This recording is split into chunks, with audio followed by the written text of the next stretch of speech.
எல்லோருக்கும் வணக்கம்.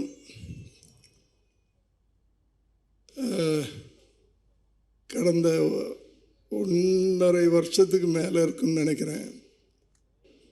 ஈவினிங்கில் நடக்கிற எந்த விழாக்கள்லையும் நான் கலந்துக்கிறது கிடையாது.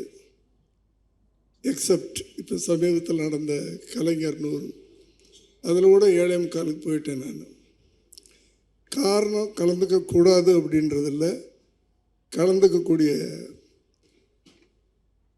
என்ன சொல்கிறது, ஒரு ஒரு ஒரு பிரின்சிபலான லைஃப்பை கடைசி காலத்தில் வாழ்ந்துக்கிட்டு இருக்கேன். நான் 7:30 மணிக்கு டின்னர் முடிச்சிடுறது, ஒரு மணி நேரம் இந்த பழைய படங்களை பார்க்குறது, அதுக்கப்புறம் 9 மணிக்கு படுத்துறது, 4:30 மணிக்கு எந்திரிச்சு ஏதோ ஒரு உலகத்தில் இருக்கிறது. இப்படி ஒரு வாழ்க்கை, ஒரு லைஃப் ஸ்டைலே மாற்றிக்கிட்டேன் நான். இதில் ஒரு நாள் மிஸ் ஆனால் கூட ஒரு 3 நாள் 4 நாள் அது இடிக்கும். அதனால் நம்ம உடம்பை நம்ம தானே பார்த்துக்கிறணும். ஆனால் இந்த எழில் அவர்கள் கூப்பிட்டப்போ என்னால் மறக்க முடியல. அது மாத்திரம் இல்லை, எப்படியாவது அதில் கலந்துக்கிறணும்னு நினச்சி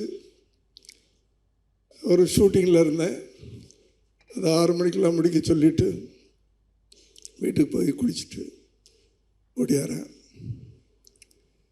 எழிலை பற்றி எல்லோரும் சொன்னாங்க. நான் அவர் கூட பழகியிருக்கேன். அந்த படம் அவர் பண்ணின அந்த காலகட்டத்தில் அவரோட நான் பழகியிருக்கிறேன். அப்போ இருந்து இப்போ வரைக்கும் ஒரே மாதிரி வெற்றியிலும் சரி, கொஞ்சம் தோல்விப்பட்ட காலங்களிலும் சரி, மறுபடியும் வெற்றி கொடுத்த காலங்களிலும் சரி, ஒரே மாதிரி பழகக்கூடிய ஒரு நல்ல இதயமுள்ள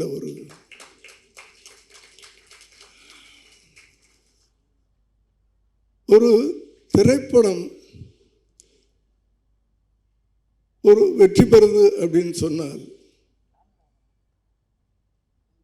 முதல்ல அந்த கண்டென்ட்னு சொல்லுவாங்க, அந்த கரு நல்லா இருக்கணும். அதை யார் நடித்தாலும் வெற்றி பெறக்கூடிய அளவுக்கு திரைக்கதை அமைக்கணும். யார் நடித்தாலும், அதான் நான் சொல்கிறேன். நான் அதுதான் ஒரு சிறந்த திரைப்படம். அப்படிப்பட்ட என் மகன் விஜயுடைய வாழ்க்கையில் எத்தனையோ படங்கள் பண்ணியிருக்கிறாரு. ஆனால் துள்ளாத மனமும் துள்ளும் ஒரு படம் அவர் வாழ்க்கையில் ஒரு மைல் ஸ்டோன். ஒரு 10 படம் இருக்குது. இப்படி மைல் ஸ்டோன் கொடுத்தவங்க இங்கே 2 பேர் இருக்கிறாங்க என் கண்ணுக்கு எதிராக. பேரரசு அவர்கள், எழில் அவர்கள். முதல்ல அவர்களுக்கு நன்றி. ஏன்னா எந்த ஒரு நடிகனும் மேலே வர்றதுக்கு யார் ஆதாரம்னா இயக்குனர்கள். அதை நான் எங்கே வேணாலும் சொல்லுவேன், அடித்து சொல்லுவேன். அப்படியாப்பட்ட ஒரு திரைக்கதை அந்த கதை. அடுத்து அப்போல்லாம் நான் நல்ல ஞாபகம் இருக்கு, சௌத்ரி சார் ஒரு நாள் என்னை கூப்பிட்டு, யோன்னா அவர் கூட, நான் ஒரு பையனை அனுப்புகிறேன் கதை கேளியா அப்படின்னு. சாலி கிராமத்து வீடு. அவர் அந்த கதை சொன்னார். உடனே நான் அவர் போய் சேர்ந்துருப்பாரோ இல்லையே தெரியல, சௌத்ரி சார் ஆஃபீஸ்க்கு நான் ஃபோன்லேயே சொல்லிட்டேன், எப்போ வேணும் சார் டேட்டு அப்படின்னு கேட்டேன். இந்த படத்தை நான் மிஸ் பண்ண மாட்டேன், எப்போ வேணும்னு கேட்டேன். அப்படி அந்த கதையின் மேலே எனக்கு ஒரு நம்பிக்கை. அவர் பண்ணியிருந்த ஸ்க்ரீன் பிளே இன்னும் ஒரே அந்த முழு கதையை கேட்டேன். அப்போல்லாம் நான் விஜயோட மற்றவங்களாம் சொல்லுவாங்க, என்னென்னமோ 1008 கதைகள் சொல்லுவாங்க என்னை பற்றி. நான் கதை கேட்கும்போது விஜய் அப்பாவாக கேட்குறதில்ல. ஒரு சாதாரண பப்ளிக், படம் பார்க்குற ஒரு பப்ளிக்காக தான் அந்த கதையை கேட்பேன் நான். அப்படி ஒரு பப்ளிக்காக 1-2 கேள்விகள் கேட்பேன். அந்த கேள்வி கூட ஒரு அசிஸ்டன்ட் டைரக்டர், சின்சியரான ஒரு அசிஸ்டன்ட் டைரக்டராக கேட்பேன். ஜால்ரா அடிக்கிற அசிஸ்டன்ட் டைரக்டராக இல்லை, ஒரு சின்சியரான அசிஸ்டன்ட் டைரக்டர். என்ன அழகுன்னா, இந்த கதை ஜெயிக்கணும், நம்ம டைரக்டர் ஜெயிக்கணும்னு நினைக்கிறவன் தான் சின்சியரான அசிஸ்டன்ட் டைரக்டர். அப்படி ஒரு சின்சியரான அசிஸ்டன்ட் டைரக்டராக நான் எல்லாத்துட்டையும், கதை கேட்குற எல்லாத்துட்டையும் கேள்விகள் தான் கேட்டு அனுப்புவேன். அதுக்கு சால்வ் பண்ணுறது அவங்க இஷ்டம், அதை ஏற்றுக்கிறது அவங்க இஷ்டம். இல்லை நான் இப்படி தான் பண்ணுவேன்னு சொல்கிறது அவங்க இஷ்டம்.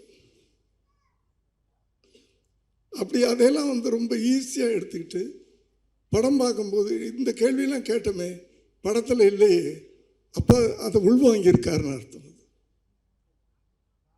அப்படிப்பட்ட ஒரு இயக்குனர் இன்னைக்கு இத்தனை வருஷம் கழிச்சும் அவர் திரையுலகத்தில் இருந்துக்கிட்டு இருக்கார் பாருங்க. அதுக்கு ஒரே ஒரு காரணமாக நான் நினைக்கிறது, பைபிளில் ஒரு வார்த்தை இருக்கு, எவன் ஒருவன் தன் தாயை உயர்த்துகிறானோ அவனை நான் மென்மேலும் உயர்த்தி கொண்டே இருப்பேன் அப்படின்னு கடவுள் சொல்லியிருக்கார். இறைவன் சொன்னதாக சொல்லியிருக்கார். அது எல்லா வேதத்திலையும் சொல்லியிருக்கேன். எனக்கு தெரிஞ்சது பைபிள் வார்த்தை. நான் அதை பார்த்து தான், ஏன்னா எங்கள் அம்மாவை நான் 23 வருஷம் கூட வச்சு அந்த கடைசி நேரத்தில் அந்த ஆஸ்பத்திரிக்கு என் கையால் தூக்கிட்டு போனேன். அதனால தான் நான் நல்லா இருக்கிறேன், என் பிள்ளை நல்லா இருக்கிறேன், எங்கள் குடும்பம் நல்லா இருக்குது. எழில் சார், தாயை நம்ம எங்கே நம்ம உயர்த்துறோமோ கடவுள் நம்மளை உயர்த்திக்கிட்டே இருப்பார். இதில் எந்த மாற்று கருத்து இல்லை. ஏன்னா என் வாழ்க்கையில் நான் பார்த்தது, இன்றைய இளைஞர்களுக்காக அதைத்தான் நான் சொல்லிகிட்டு இருக்கேன். நமக்கு தெரிஞ்ச கடவுள், அந்த கடவுளை நம்ம எவ்வளவு போற்றினாலும் தகுது சார். அது எந்த தாயாக இருந்தாலும் சரி. எனக்கு அதனால தான் அப்படி ஒரு திரைக்கதை,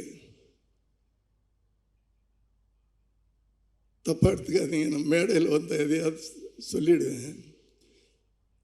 இப்போ திரைக்கதைக்கெல்லாம் யார் மரியாதை கொடுக்கறதில்ல. ஒரு ஹீரோ கிடைச்சா போதும், எப்படினாலும் படம் பண்ணிடலாம். ஏன்னா இப்போ இருக்கிற ஆடியன்ஸ் எப்படின்னா, ஹீரோவுக்காக படம் பார்க்க ஆரம்பிச்சிட்டாங்க. கதையை பற்றிலாம் அவங்களுக்கு கவலையே இல்லை, ஸ்க்ரீன் பிளேயை பற்றி கவலை இல்லை. அந்த ஹீரோவுக்காக படம் ஓடிடுது. ஸோ நம்ம பெரிய டைரக்டர். தப்பாக எடுத்துக்காதீங்க, மனசில் இருக்கிறது சொல்கிறேன். அதே படங்கள் இன்னும் ஒரு கண்டென்ட் ஓரியன்டோட, ஒரு நல்ல திரைக்கதையோடு பண்ணால் இன்னும் பல மடங்கு அந்த படங்களுக்கு வெற்றி கிடைக்கும்னு சொல்ல வர்றேன், வேறு ஒன்றும் இல்லை.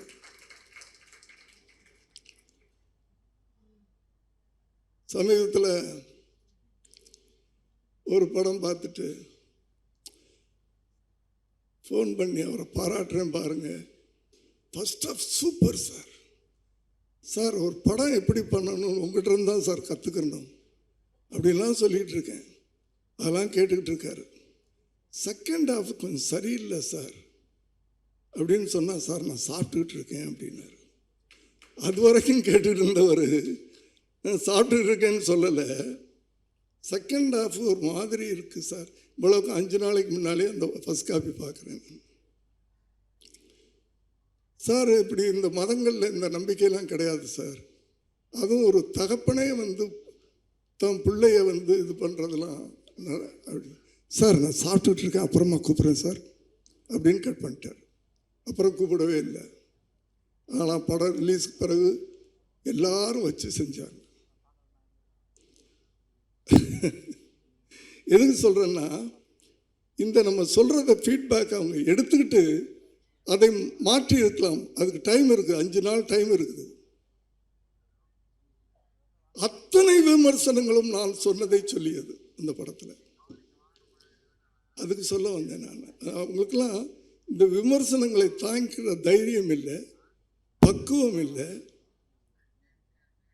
இதே நான் இன்னொரு பெரிய இயக்குனர் ஒரு கதை சொல்கிறாரு.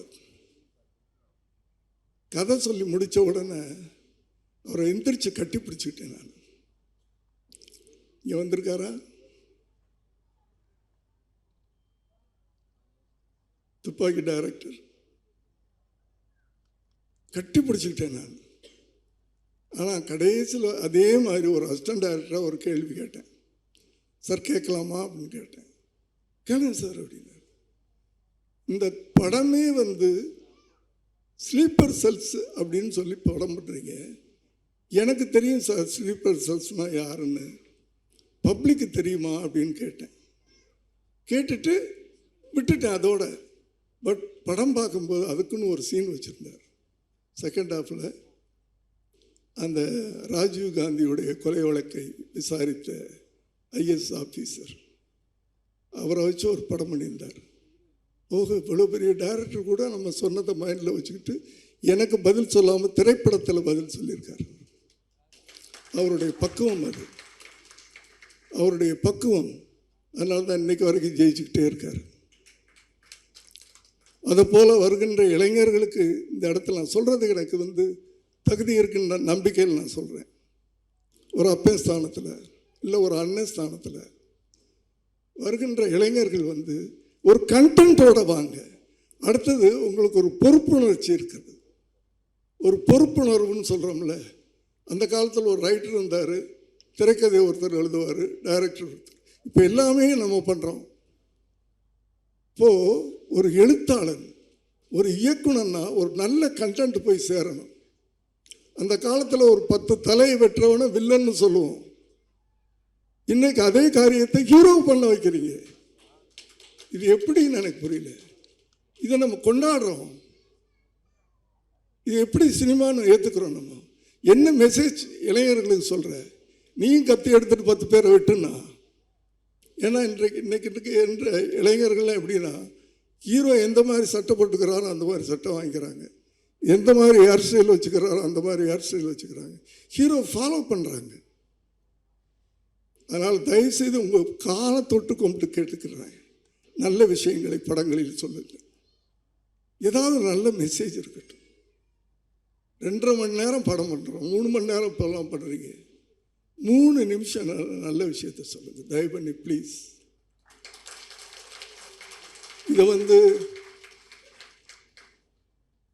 வேறு எந்த எண்ணத்துலையும் சொல்லலை. ஏன்னா எழிலை பற்றி சொல்லும்போது நான் ஒரே ஒரு கேள்வி கேட்டிருக்கேன், அவருக்கு ஞாபகம் இருக்குன்னு நினைக்கிறேன். என்ன கேள்வின்னா, அந்த கேள்விக்கு படத்தில் பதில் சொன்னார், துள்ளாத மனம் துள்ளும்ல. அந்த பக்குவம் தான் வெள்ளி விழா கொண்டாடுற அந்த படம். அப்போ என்ன விஜய் பெரிய சூப்பர் ஸ்டாரா? இல்லையே, அந்த கதை அவர் தூக்குச்சு. இன்னும் சொல்லப்போனால் அந்த படத்துக்கு பிறகுதான் கேரளாவில் விஜய்க்கு ஃபேன்ஸ் அதிகமானாங்க. நான் உண்மைகளை ஒத்துக்கிறதுல எந்த இடத்துலையும் நான் தயங்க மாட்டேன். நான் அப்படி ஒவ்வொரு இயக்குனர்களாக நல்ல திரைக்கதை, அந்த திரைக்கதை அந்த படத்தில் யார் நடித்திருந்தாலும் அது சில்வர் ஜூபிலி ஓடி இருக்கும். அடித்து சொல்லுவேன் நான். இதை மீடியாவை எப்படி எழுதினாலும் எனக்கு கவலை இல்லை. அவங்க அதுக்குன்னு ஒரு கதை சொல்லி எழுதுவாங்க. ஏன்னா அவங்களுக்கு அதுக்கு அப்படி ஒன்று எழுதுனா தானே வியூஸ் கிடைக்கும். அதாவது கதை தான் அவ்வளோ வலுன்னு சொல்கிறேன். இயக்குனர்கள் தான் ஒரு களிமண்ணை கூட ஒரு அழகான சிலையாக மாற்றக்கூடிய சக்தி இயக்குனர்களுக்கு தான் அப்படின்றது மீண்டும் மீண்டும் நான் சொல்கிறேன். அந்த இயக்குனர்களையும் நான் திரும்ப கேட்டுக்கிறேன். அதுக்காகத்தான் கேட்டுக்கிறேன். உங்கள் கையில் இருக்குது. உங்கள் கையில் ஒவ்வொரு ஹீரோவும் கிடைக்கும்போது உருவாக்குற கடமை உங்கள்கிட்ட இருக்குது. அதே நேரத்தில் சமுதாயத்தின் மீது ஒரு பொறுப்புணர்ச்சி இருக்குது. அந்த பொறுப்புணர்ச்சி ஒரு ஹீரோ என்னென்ன பண்ணலாம் படத்தில். எம்ஜிஆருடைய தனி வாழ்க்கை யாருக்கும் தெரியாது. ஆனால் சினிமாவில் ஏதாவது ஒரு காட்சியில் அவர் தண்ணி அடித்து பார்த்துருக்கீங்களா? நான் சொல்கிறது ட்ரிங்க்ஸு, தண்ணின்னா வேறு தண்ணி. மது அருந்தி பார்த்துருக்குறீங்களா ஒரு படத்துலையாவது? ஏன் அதை பண்ணலை? அவரை ஃபாலோ பண்ணுறதுக்கு கோடானு கோடி தமிழர்கள் இருந்தாங்க, இளைஞர்கள் இருந்தாங்க. ஆகவே இதையெல்லாம் நீங்கள் எழுத்தாளர்கள், நீங்கள் தான் ஸ்க்ரீன் ப்ளே பண்ணுறீங்க, நீங்கள் தான் டைரக்ட் பண்ணுறீங்க.